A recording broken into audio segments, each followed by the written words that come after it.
বিসমিল্লাহির রহমানির রহিম। অনেকদিন দিনে লাগে নাই, হাতে লাগে নাই। অনেক কষ্ট করার পরে অবশেষে আমাদের ধানগুলো কিন্তু অলরেডি আমরা বাড়িতে নিয়ে আসছি। খুব টেনশনের মধ্যে ছিলাম যে আকাশে যে পরিমাণে মেঘের ঘন ঘটা লেগেছিল, ওয়েদারে দেখাচ্ছিল যে কিছুক্ষণের মধ্যে বৃষ্টি শুরু হবে, এরকম একটা সিচুয়েশনের মধ্যে আমরা ছিলাম। ধান শুকাইছিল না, শুধু আল্লাহকে ডাকা ছাড়া আমাদের আর কোনো পথ ছিল না। তো আলহামদুলিল্লাহ আমাদের ধানগুলো কিন্তু চলে আসছে। আমাদের যে মাশরুমের যে ঘরটা আছে এই ঘরের মধ্যে অলরেডি কিন্তু ধানগুলো আমরা রাখছি। তো আজকে যে ধান মারার কাজ চলবে, এই যে মেশিন চলে আসছে। দুই ভাই খালি গ্যাঞ্জাম নিয়ে ব্যস্ত, এরা হচ্ছে বড় ভাই মেজু ভাই, এরা ধান সাজানো নিয়ে আর গ্যাঞ্জাম নিয়ে ব্যস্ত।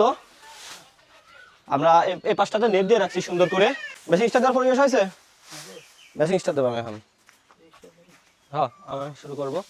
এই যে ধান সাজানো হচ্ছে, দুই পাশে সুন্দর করে সাজানোর পরে একটু আগায় দেন, গাড়ি একটু আগায় দেন, তো হ্যান্ডেল দিয়ে ঘুরানোই যাবে না। বিসমিল্লাহির রহমানির রহিম। নিচে না উপরে? ওকে, মেলাদিন আচ্ছা, আল্লাহ ভরসা। বিসমিল্লাহির রহমানির রহিম। অনেকদিন দিনে লাগে নাই, হাতে লাগে নাই।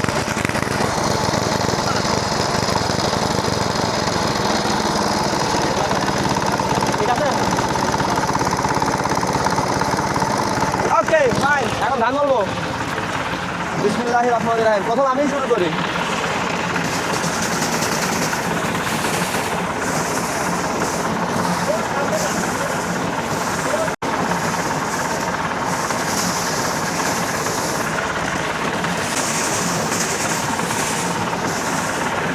আসলে যখন বাড়িতে ফসল উঠে আসে, ফসলের গন্ধে এতটা ভালো লাগে যেটা সকল ক্লান্তিকেই একেবারে হাসিতে রূপান্তরিত করা যায়।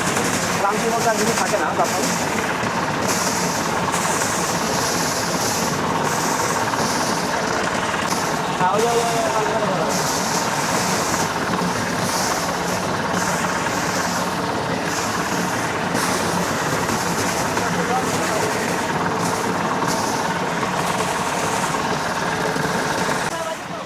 হয়তো আমরা ছাড়াই দেন, আমরা ছাড়াই দেন।